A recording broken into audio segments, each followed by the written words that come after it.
Bueno, para cerrar entonces, hermanos, este viaje que hemos hecho sobre los aspectos generales del movimiento profético, todo lo que tiene que ver con este mundo maravilloso, vamos a plantear de manera general eh, cómo se gesta este movimiento en Israel. Ujú.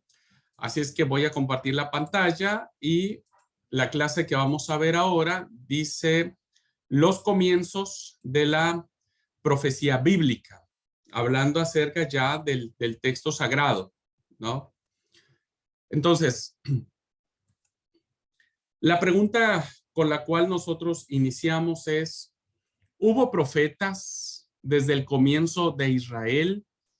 Esto que alguien comentaba al principio de la clase, ¿no? A veces uno pensaría que el movimiento profético, los profetas son pues lo último del Antiguo Testamento y diríamos que es como que lo último que sucedió en el pueblo de Israel. Pero bueno, como hemos visto, hermanos, este movimiento profético ha permeado todo el texto sagrado, ¿no? Y entonces lo podemos ver, podemos rastrear, diríamos, este movimiento profético eh, en Abraham. Y la tradición bíblica, hermanos, la tradición bíblica retrotrae el tema del profetismo como algo que va a estar muy ligado, fuertemente ligado o unido a este personaje que es fundamental para la fe del pueblo, ajá, que tiene que ver con Abraham. Así que dice Génesis capítulo 20, versículo 7, teniendo este testimonio,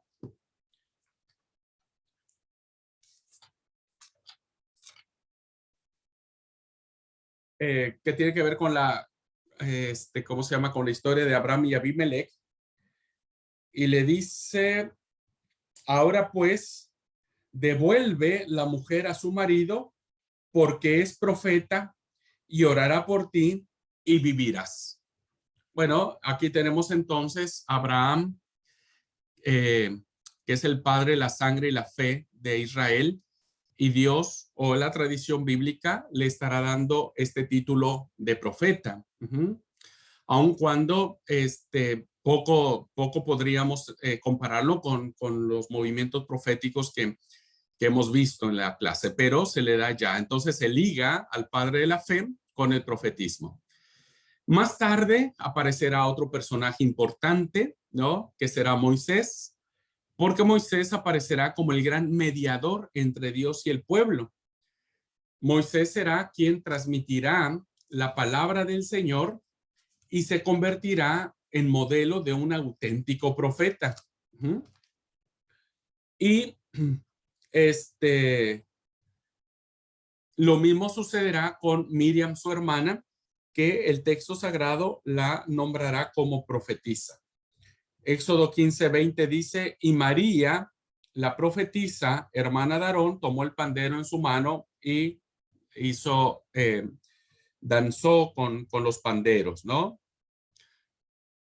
Pero esta expresión del profetismo se extiende en la Torá, en los primeros 5 libros de la Biblia, cuando durante la marcha por el desierto vamos a encontrar a 70 ancianos invadidos por el Espíritu de Dios y entrando en una especie de trance profético. Ajá. Y que ellos también serán una expresión de este incipiente movimiento profético, pero ya muy arraigado desde los orígenes.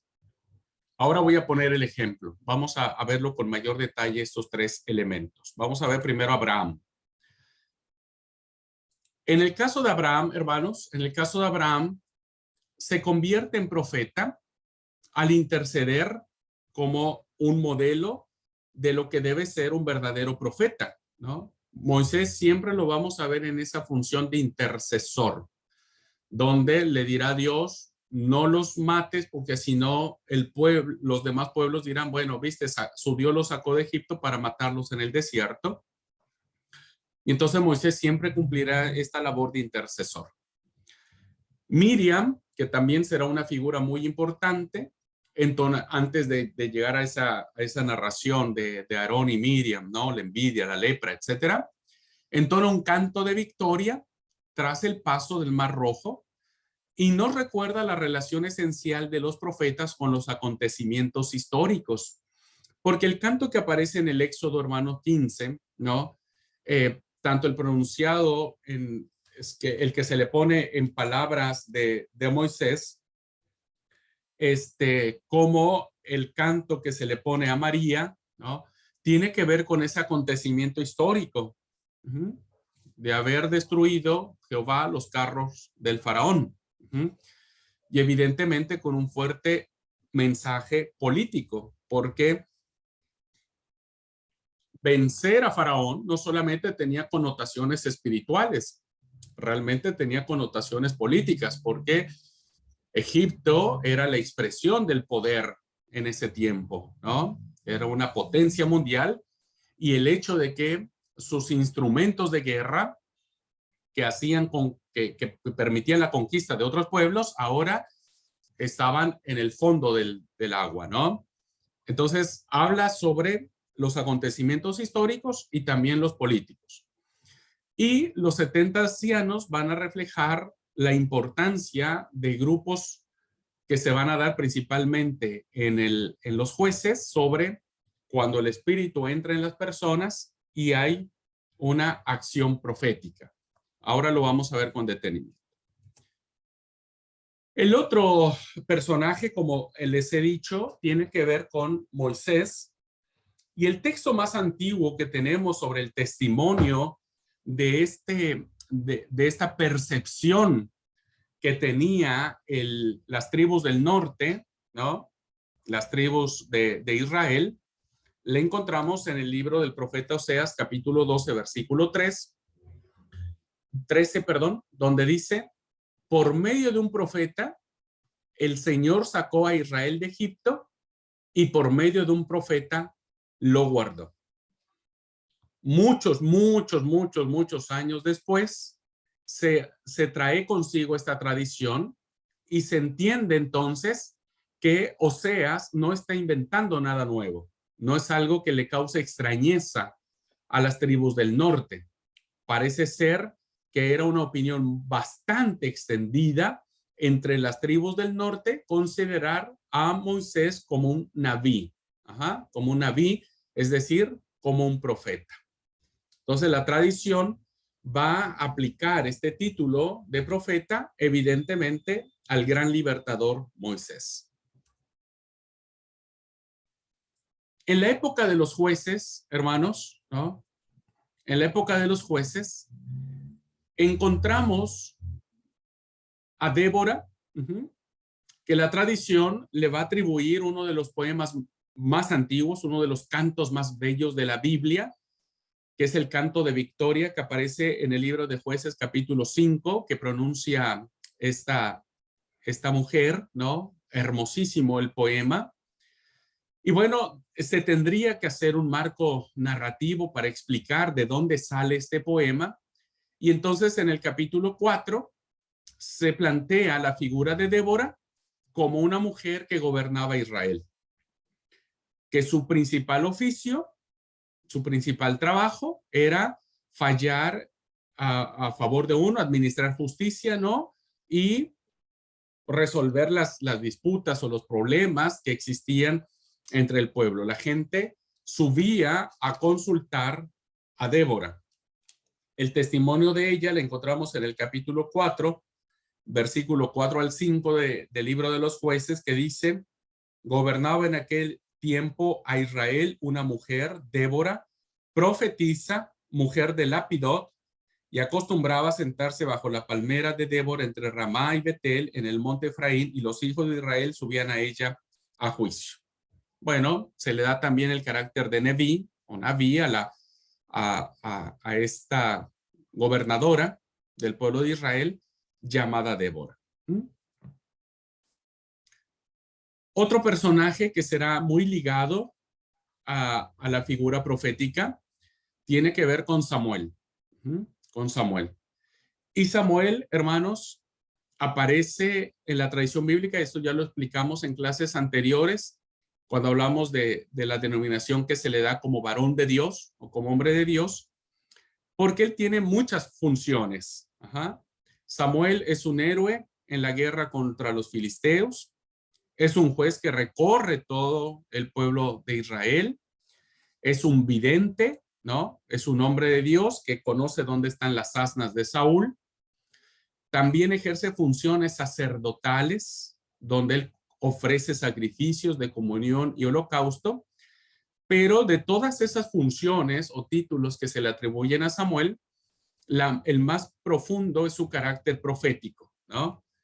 Es un hombre que va a transmitir la palabra de Dios. Y así lo atestiguará el primer libro de Samuel en el capítulo 3, versículo 20, cuando muchos años después se escribe este texto y dice, y todo Israel, desde Dan hasta Berseba, conoció que Samuel era fiel profeta de Jehová. Entonces, también a Samuel se le va a dar esta denominación de profeta. Y veremos el grupo de los profetas, hermanos, ¿no? El grupo de los profetas que se menciona en el primer libro de Samuel, en el capítulo 10. Y se presenta de la siguiente manera estos grupos de profetas. Son personas, no sabemos sus nombres, pero eran grupos de profetas que había en la época de la monarquía. Después de la época de los jueces, ya iniciando la monarquía con Saúl. Dice el versículo 5 del capítulo 10 de Samuel: después de esto llegarás al collado de Dios, donde está la guarnición de los filisteos, y cuando entres allá en la ciudad encontrarás una compañía de profetas que descienden del lugar alto, delante de ellos salterio, pandero, flauta, arpa, y ellos profetizando. Entonces el Espíritu de Jehová vendrá sobre ti con poder y profetizarás con ellos y serás mudado en otro hombre. Y cuando te hayan sucedido estas señales, haz lo que te viniera a la mano, porque Dios está contigo. Versículo 10. Y cuando llegaron allá al collado, he aquí la compañía de los profetas que venían a encontrarse con él, y el Espíritu de Dios vino sobre él con poder y profetizó. Y aconteció que cuando los que le conocían antes vieron que profetizaba con los profetas, el pueblo declaraba el uno al otro: ¿qué le ha sucedido al hijo de Cis? Saúl también entre los profetas. Y el versículo 18,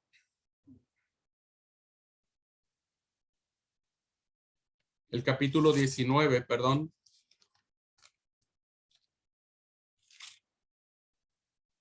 Versículo 18 en adelante, pero voy a leer el 20. Estoy ahí en 1 Samuel 19, 18, voy a leer el 20.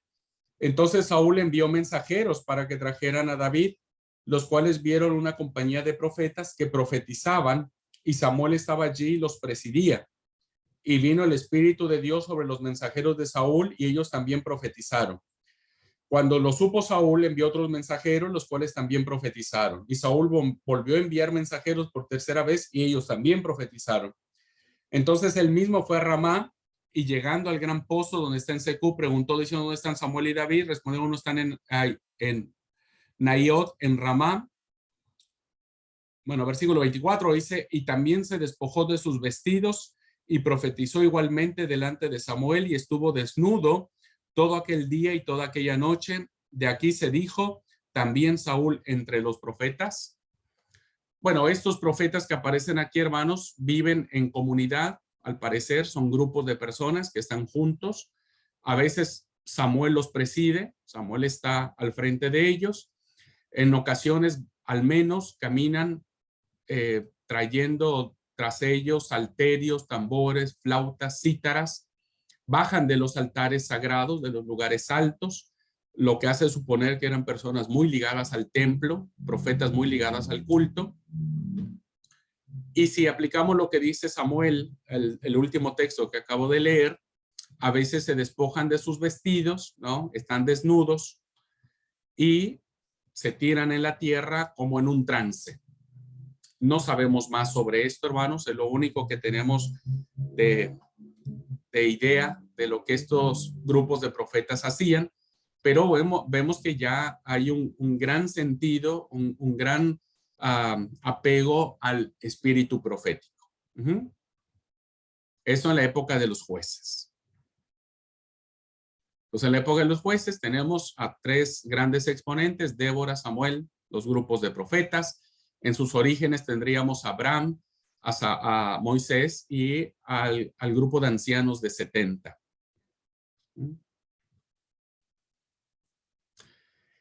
Y finalmente, hermanos, vamos a ver los orígenes de la monarquía, desde los orígenes de la monarquía, es decir, Saúl, David, etcétera, hasta el profeta Amós, que es básicamente un profeta que va a anunciar el mensaje al reino del norte. Y aquí vamos a ver tres situaciones o tres aspectos o tres características, es la palabra. Vamos a ver tres características de los profetas. La primera característica, hermanos, es que va a haber profetas. La primera etapa, la primera característica de este movimiento serán profetas cercanos físicamente al rey, pero serán críticos al rey, tendrán un espíritu de crítica al rey, pero físicamente estarán con él, con el rey, con el monarca. Los dos grandes exponentes de esta primera etapa del profetismo lo encontramos con Gad y Natán.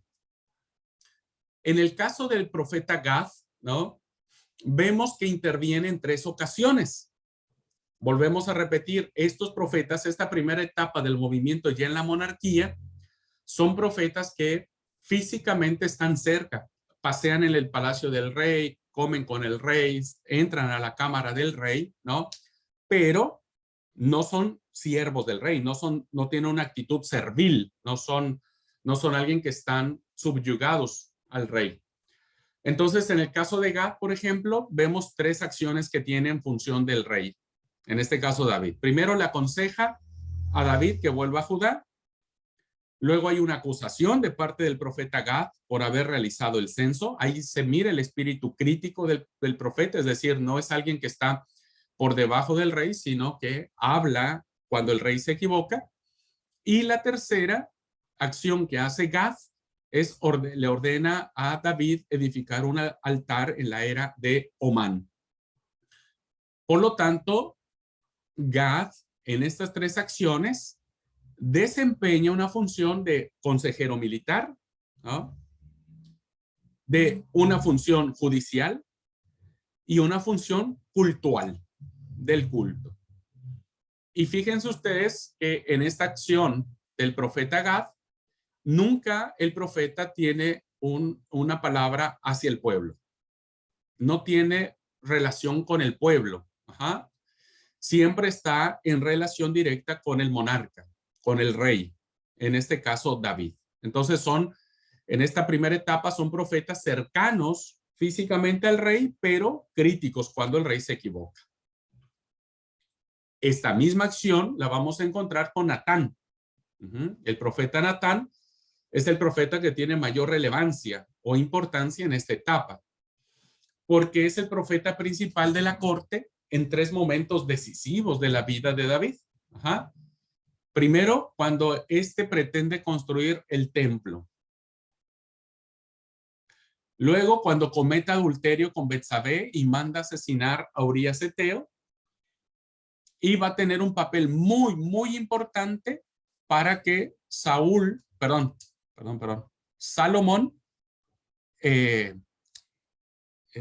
suba al trono.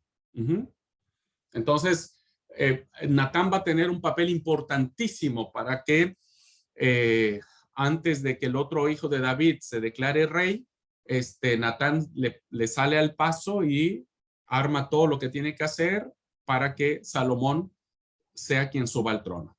Entonces, en esta primera etapa, hermanos, vemos al profeta cerca del rey, come con él, habla con él, charla con él, pero cuando el rey se equivoca, en el caso de Natán, cuando David mete la pata con Betsabé, Natán va y le dice, tú eres ese hombre. Ajá. Y por lo tanto la espada no se apartará de tu casa. No son profetas que están al servicio del rey, sino más bien van a estar siempre en función del rey, pero le van a marcar sus errores cuando esté seco. Hay una segunda etapa, hermanos, ¿no? Y la segunda etapa tiene que ver con cuando ahora el profeta se aleja físicamente del rey. Ahora vamos a entrar a una segunda etapa donde el profeta ya no está cerca del rey, ya no entra a la corte real, ya no tiene contacto con él, no entra a la cámara del rey, no entra a comer con él, sino que ahora hay un alejamiento físico. Y lo vemos en el caso del profeta Ahías de Silo. Esta lejanía física se establece entre el profeta y el rey. Y el profeta va a intervenir en asuntos cuando el rey también necesita una palabra de parte de Dios. El ejemplo más significativo es el profeta Ahías, y donde encontramos dos relatos. Ajá. En esos dos relatos se dirige directamente o indirectamente a Jeroboam I de Israel, al rey Jeroboam. En el primer relato, Ahías le dice que él, cuando rompe el manto en 12 pedazos, le dice que él va a ser el que va a asumir el trono de las 10 tribus de Israel. Pero el segundo relato va a venir en función de condenarlo por la conducta idólatra que va a tener Jeroboam. Entonces, ¿qué vemos en este relato, hermanos? Esto demuestra que el compromiso del profeta no es con el rey, sino con la palabra de Dios. El profeta nunca se va a vender. El profeta de Dios jamás se va a vender al poder del rey. Jamás. ¿Ah? Entonces, resulta interesante comprobar que Ahías no vive en la corte, no está cerca del rey, como lo fue el caso de Gad y Natán. Porque en el primer relato, Ahías sale al encuentro del monarca en el camino, no se encuentran en el palacio. Y en la segunda, debe ir la esposa de Jeroboam a buscar al profeta Ahías. Con esto vemos que hay un movimiento que se separa de las cortes reales, ¿no? Y entonces va a pronunciar su palabra a partir de la lejanía física. Y el tercer momento, ¿no? El tercer momento es cuando hay una lejanía progresiva de la corte, ¿no? De todo lo que tiene que ver con el rey, con el monarca, y entonces ahora el profeta se va a acercar más al pueblo. Ahora el profeta va a ser el profeta del pueblo. Ajá. Gad y Natán no hablarán al pueblo, hablarán solo al rey. Ahías de Silo va a decir, yo no estoy más en la corte real, pero tengo palabra profética contra el monarca. Y en el caso de esta tercera etapa, ¿no? Vemos que el profeta no le importa mucho más el rey y ahora los oráculos van a ir en función del pueblo. El claro ejemplo que tenemos de esta etapa del movimiento, ¿no? De este movimiento profético que se da en el pueblo de Israel es a través de Elías. Ajá. En el caso de Ahías y de Miqueas ben Gilam, que no vimos ese caso, pero ustedes lo pueden buscar en su Biblia, cuando el rey busca al profeta, lo va a encontrar. Y el profeta se deja encontrar por el rey. Pero cuando vemos las tradiciones de Elías, esto no ocurre así. No ocurre así. Y entonces, como dice Abdías, no hay país ni reino a donde mi Señor no haya enviado gente a buscarte. Cuando yo me separe de ti, el Espíritu del Señor te llevará no sé a dónde. Yo informaré a Ahab, pero luego no te encuentra y me mata. No hay el rey busca a Elías, pero no lo encuentra. Efectivamente, hermanos, Elías nunca pisa el palacio de Ahab, el rey Ahab. Una vez le sale al encuentro por el caso de la viña de Nabot, y en la otra ocasión se acerca a él por mandato expreso del Señor, donde exige la presencia de que el pueblo esté presente. Y ahora vemos a un personaje que trata de mirar, ¿no? Que el pueblo pueda escuchar lo que el mensaje de Dios quiere decir. Entonces ahora vemos en este movimiento a un rey, perdón, a una palabra profética que está involucrando al pueblo, que está involucrando al pueblo.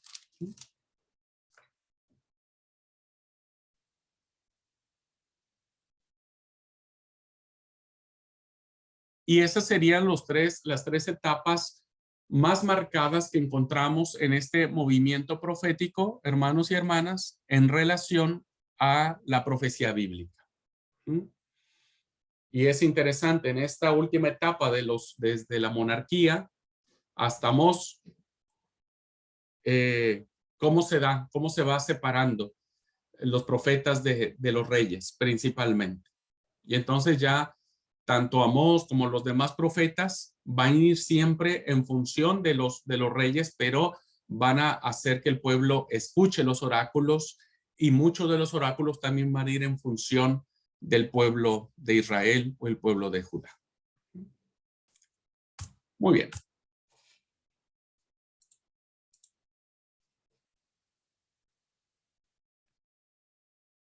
¿Alguna pregunta, hermanos, hasta acá? Hice un repaso muy general de dónde empieza el movimiento profético en el texto sagrado. Y vemos los personajes más sobresalientes a quien se les aplica esta designación. Y el más antiguo es Abraham. Abraham, la tradición bíblica, se le da el título de profeta. Entonces será Abraham, Moisés, el grupo de los 70 ancianos, vendrá a ser en la época de los jueces, Débora, Samuel, la escuela de los profetas. Y ya cuando empieza la monarquía, ¿no? Vamos a ver que el profeta primero está cerca del rey, luego se distancia del rey, y en una tercera etapa el profeta solo va a ir en función de que el pueblo también sea parte de los oráculos proféticos.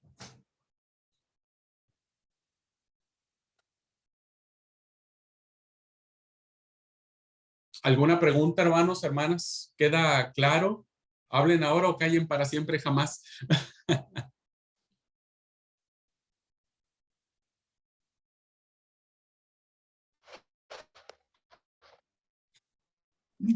Por ahora vamos a callar, pastor, vamos a aprenderlo mejor y después vamos a hablar. Muy claro, hermano, bien esto. Bueno, sí, despacito. Sé que, bueno, quienes tienen un poco de conocimiento de la Biblia, ¿no? Bueno, nos hace sentido las cosas, pero quien no, le cuesta trabajo embonar todo. Pero que Dios les ayude.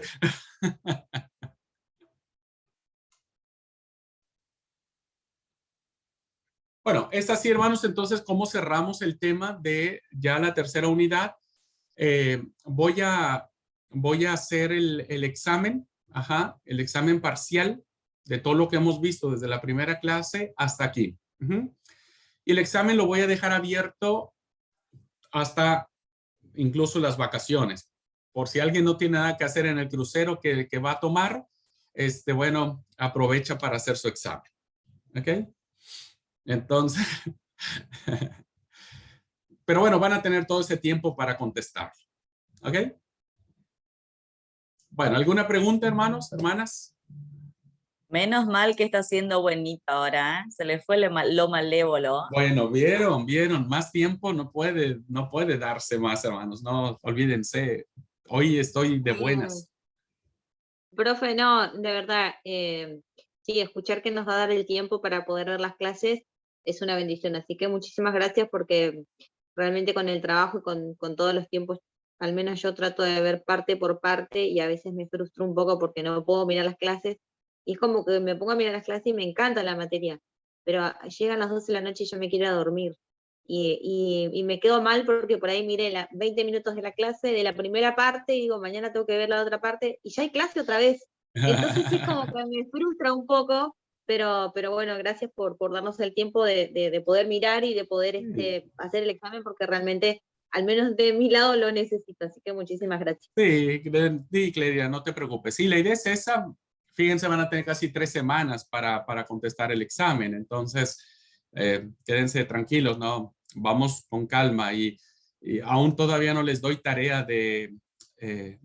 yo estoy desbordado, dice Gabriel. Y bueno, amigo, somos 2 o 3. Así es que bueno, por eso si se dan cuenta, en estas 2 materias estoy tratando de darles todo el tiempo posible. De a poquito van haciendo sus reflexiones, ¿no? De a poquito van ¿cómo es? Haciendo sus mapas mentales. Vamos a empezar ya la próxima semana a desarrollar profeta por profeta. Entonces, despacito van haciendo su mapa mental, ¿no?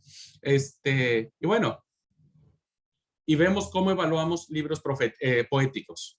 Voy a ver cómo evalúo libros poéticos. No los quiero saturar. Eso ténganlo muy claro, no los quiero saturar. Por eso es que no les he dado más consignas sobre los libros poéticos. ¿Ah? No se nota mucho que no nos quiere saturar, pero bueno.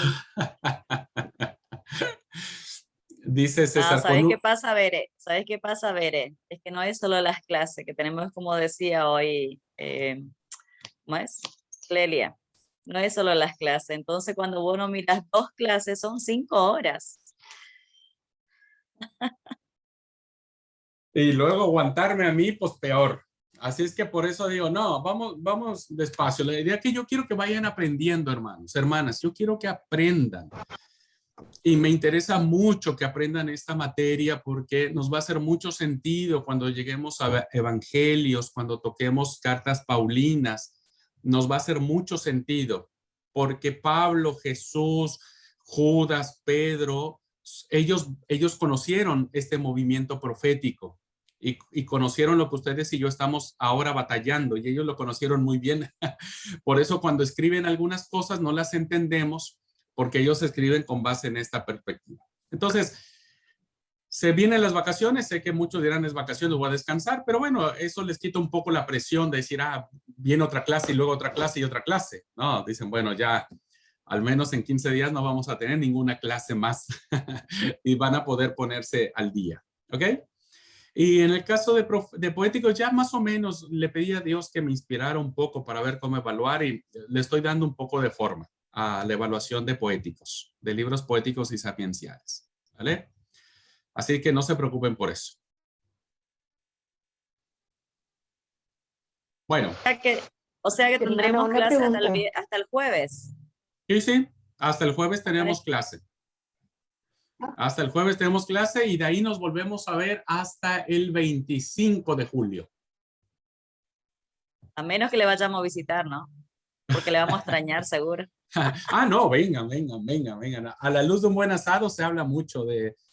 Otra cosa, no me fijé, no presté atención, no sé, ¿hasta qué fecha está para hacer ¿cómo es las reflexiones? La materia termina el 5 de agosto, si no mal recuerdo, y les di hasta el 15 de agosto para entregar. 15 de agosto para entregar sus reflexiones. Yes. Sí, Karina, son correlativas. Biblia, todo es correlativo. Todo lo que es Biblia es correlativo. Así es que tienen que aprobar las 2 materias. Bueno, pero no se preocupen. Preguntita, ¿puede ser? Sí. ¿El mapa mental es lo mismo que conceptual? Sí, Betty, sí, es lo mismo. Lo mismo que hicieron la otra vez. Lo mismo que hicieron en la otra materia es lo mismo ahora, solo que con libros proféticos. Ajá. Lindy dice, gracias, se verá, dijo un ciego.